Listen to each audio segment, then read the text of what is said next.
بسم اللہ الرحمن الرحیم۔ انبیاء کرام علیہم السلام کی بیویوں کے انوکھے واقعات۔ حضرت حوا علیہ السلام کا تذکرہ۔ حضرت حوا علیہ السلام اس زمین پر بسنے والے ہر مرد و عورت کی ماں ہے۔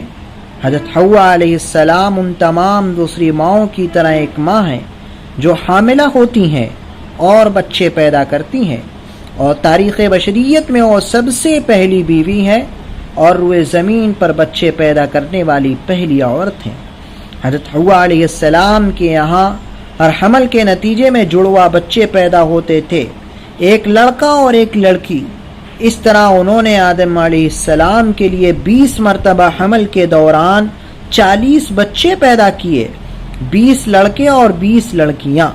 حضرت حوا علیہ السلام کے یہاں ایک مرتبہ کے حمل میں ایک بیٹا اور ایک بیٹی پیدا ہوتے تھے، اور ان کی آپس میں اس طرح شادیاں ہوتی تھیں کہ پہلے پیدا ہونے والے بیٹے کی شادی دوسرے عمل میں پیدا ہونے والی بیٹی کے ساتھ ہوتی تھی، اور پہلے پیدا ہونے والی بیٹی کی شادی دوسرے عمل میں پیدا ہونے والے بیٹے کے ساتھ ہوتی تھی، اور اس طرح شادی کرنا اس وقت حلال اور جائز تھا۔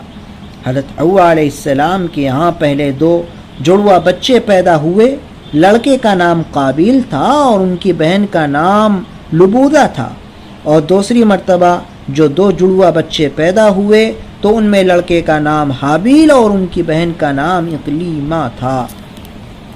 دن پر دن گزرتے رہے، یہاں تک کہ آدم علیہ السلام اور حضرت حوا علیہ السلام بوڑھے ہو گئے، اور زمین پر ان کی نسل دن بدن بڑھتی چلی گئی۔